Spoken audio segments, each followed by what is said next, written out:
listeners? Who is that, you may well be asking?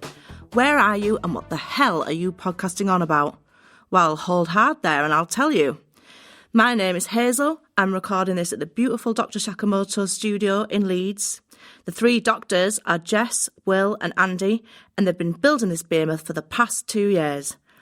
I'm always banging on to anyone who'll listen about Leeds and all of the interesting things that are happening here. And so I thought, there really needs to be a podcast that advertises all of these amazing events and lets people know about the people making them happen. So why not record it with these guys in their brand new spangly recording studio?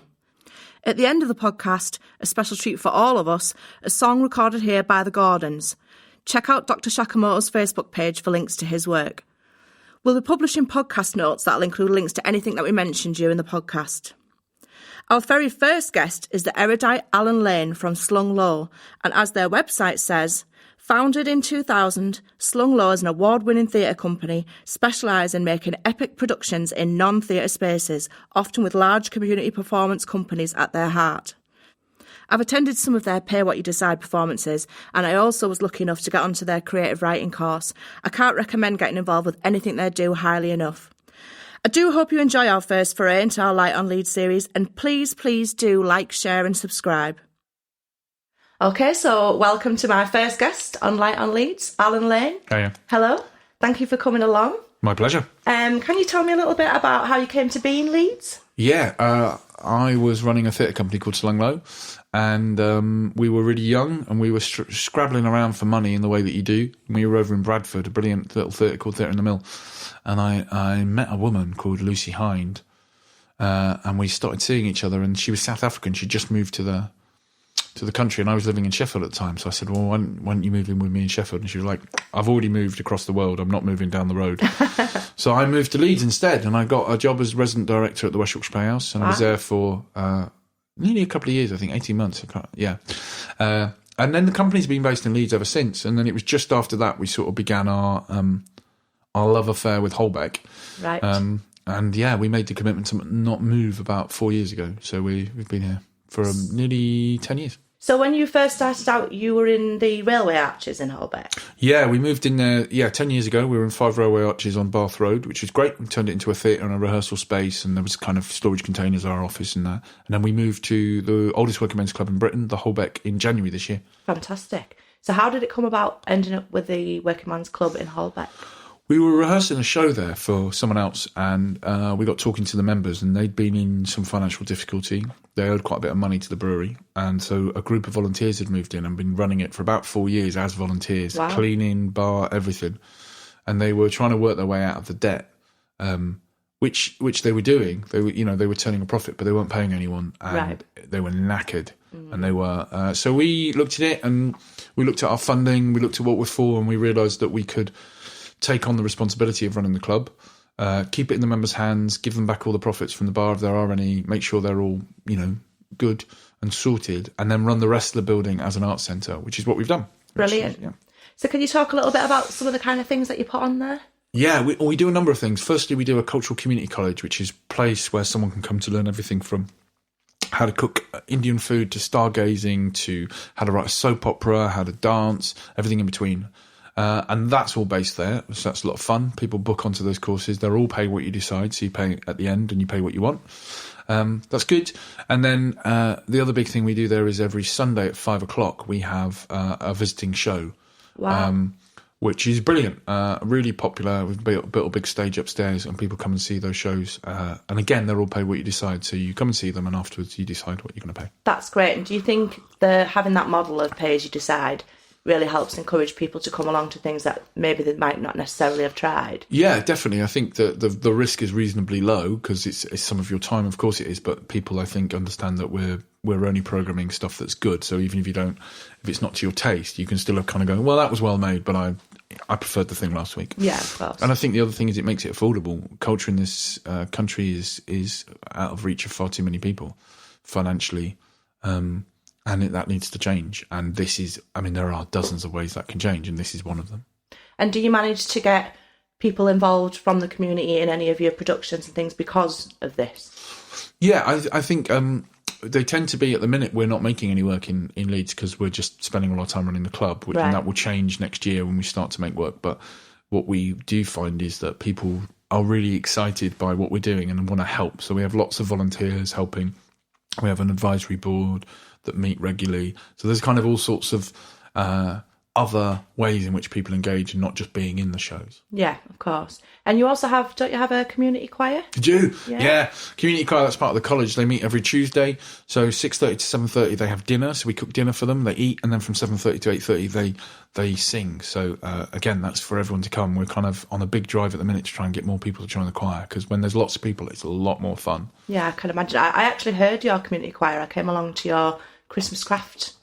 Yeah, Christmas fair. Yes, my sister had a stall, yeah. Oh, brilliant. Yeah. Yes, every year we have a Christmas fair, so we roast a hog, we sing some carols, and there's normally kind of 20 stalls or so, and people come along. It's always good fun. That's great, yeah. And so can you tell me anything about any things that you've got coming up that you'd like people to know about? Yeah, the programme at the hub looks really good.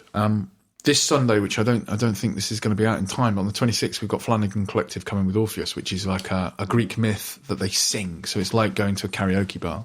Oh. But the one that's really exciting is the one immediately after that, the Sunday after, which is Dom Quixote is bringing his new show about time travel.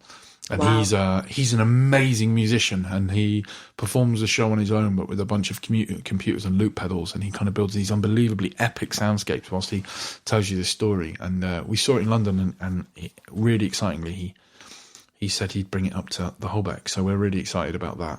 That's a week on Sunday, so that'd be the 2nd, wouldn't it? The 2nd of July. Well, yeah. So that's really exciting. Dom was the very first person we ever put on in Leeds when we were at the hub. So it's great to have him back with his show. And then the summer's full of kid stuff. So one of the ways that we tell people about what we're doing is we put posters up on the outside of the building, obviously. So if you live in Holbeck, you can see what we're doing. But we have a mailing list, so every week we just send you what we're doing. That way we save the trees, so we don't print flyers. And so we're trying to get more families into the club. So we're putting on some kids there. So that's I'm looking forward to that. Well, that's great, because at the end of the podcast, we'll have notes and we'll put the links to everything so that people can click straight through and they can join your mailing list. Great. Get involved, which would be fantastic. Can I just ask you to tell me a couple of things that you think are great about the city of Leeds? Yeah. I think we were talking about this before. I think Leeds at the minute is in a period of transformation. It's sort of trying to work out what to do with its history and move forward. And I think what that most excitingly is presenting itself as is a strand of kind of alternative thinking. So if you look at the work that we were talking about, the brilliant band Hope and Social, and how they exist with their fans and with the public in a completely different way, and kind of preempted this move towards participation years ago.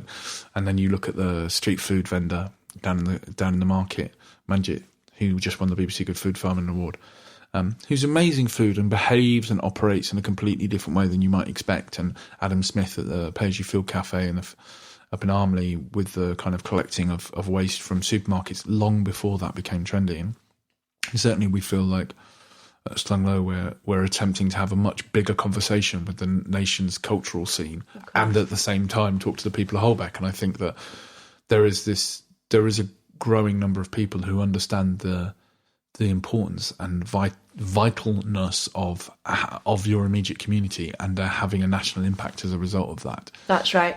Just the whole reaching out, I think, and the connectiveness of everything that's going on, I think is really interesting. Yeah. And then the other thing, I think it's really easy to bash the council because they can be really annoying. But I think that there is an attempt at the minute to come up with a cultural strategy that puts stuff around the city's kids' future and stuff around democracy and the way that cultural stuff needs to be done with people, not at people. That's right. Really forward thinking. And it's a really kind of exciting Scandinavian model that the other cities in the north aren't doing. And although, there's plenty we could talk about the council that is less positive, that's really positive. And I think that if we can combine those two things, that we create an environment where people who are kind of entrepreneurial and are really interested in connecting with their local community and having a national profile can be supported by that council, then we're in danger of creating our own movement. And that would be really good, because there are parts of the kind of past of Leeds and the identity of Leeds that are more negative and that are more difficult to engage with, and it feels like they're being slowly but surely kind of removed or reworked and rethought, which is really positive. Yeah, and I think it's great just to have this thing about, I think Leeds always had a little bit of a reputation about not shouting out about what's so great about the city. Yeah. And I think at the moment, with Channel 4 coming and all the exciting developments that brings, I think it's about time that we should be shouting. It's just some energy and some hustle. I think that, the last 20 years, Leeds has an amazing cultural offer in many, many ways, but it is often quite static. So we have a really great kind of, if you like, institutional, so Opera North, West Yorkshire Playhouse, Northern Ballet, they're great, but the whole point of those institutions is they don't really change. They're kind of constant. They hold place, and that's good, and we've got really good offer, and that's brilliant. And then we've got some really exciting graduate work, but barely anything in between, because people haven't felt in the past like they can stay in Leeds, haven't felt like that's a place they want to be, and they want to make their careers and bring up their families, and they either move to London or they go elsewhere. And that, in the theatre scene, that's been a massive problem, and that is changing. And not just with Slung Low, there's a number of us who have decided and are increasing, and no longer kind of emerging artists in their 20s. We're like, we're getting old and fat, but we're still here. And as we get older, we have more pull, we get more funding, we have more reputation, and we bring all of that to the greater glory of Leeds.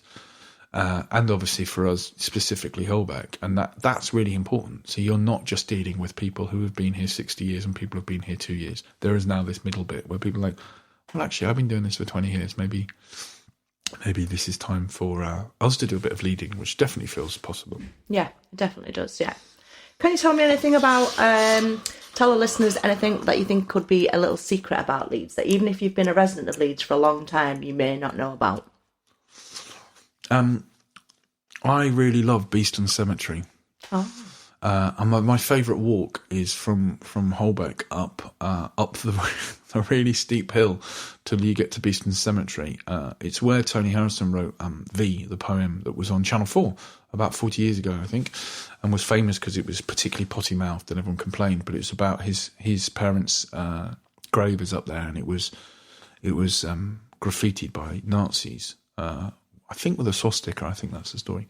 And he wrote an epic poem about it. But what I love about the cemetery, apart from it's this kind of great Gothic, broken down, tumbled down Victorian cemetery, is that celebrates the kind of great and good of the Industrial Revolution who are now lying in moss, is you see the whole of Leeds from it.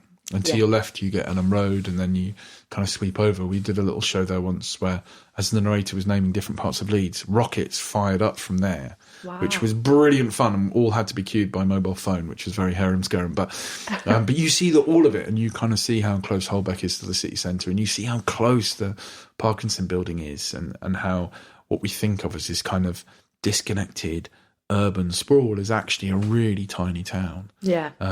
And I always really, because you can see the parks, and from there, it feels like just a little jog away. You can see the moors, and you're like, oh my goodness, like that's Leeds. And it feels, because Leeds often can feel quite on top of you, and you sort of feel like, it can feel a little claustrophobic, and then you get up on that hill and you think, no, look how far we go. Yeah. And that's really exciting. So I would urge everyone to get up Beeston Cemetery and have a look out over the hill. I think didn't it used to have, I think it was in the Victorian days, they had a viewing platform there. Okay, yeah, sure. Well, yeah, that would be a really good place to put it. Yeah, because you can literally see everything from there. You get to see the whole of Leeds. Well, the whole of, everything from South Leeds. Unfortunately, you don't get to see South Leeds because you're stood in it. Because you're in it. But yeah, I really like that hill. It feels very grand, that hill. It does. In the middle of Beeston. And I think that graveyard particularly, they've got some fantastic monuments in there. Some really elaborate graves. Yeah. They spent a lot of money on that, didn't they? They did. They knew how to die in Victorian times. They really did. Saved up for it. It's like Christmas. They've been collecting all year. Yeah, that's absolutely fantastic. Do you have anything else that you want to let me know about?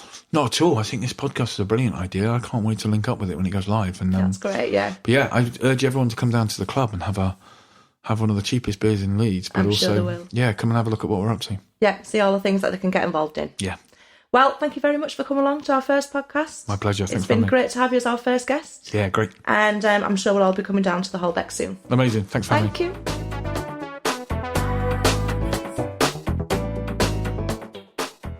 Alan Lane, what a great guy. Well, listeners, what did we learn? Well, we learned about the Slung Low community choir needing members. Get signed up, people, get singing. And we learned about the community college and the upcoming kids' activities they'll be running. Something I learned about myself is that I say fantastic far too much. Maybe we need a podcast count. You should be calling me out on this to wean me off the word. I'll leave you with one final Leeds fact before we hear from the flipping brilliant The Gordons. Did you know that if you've ever played with a set of playing cards in the last 100 years, they were almost certainly manufactured in this flipping city? Thanks for listening, and check all the links in the notes. Bye! Yes, we see the same sunshine. Yes, I'm still the same low life, just rolling and reeling, surging and healing, pitching and yawing in the backyard of Eden.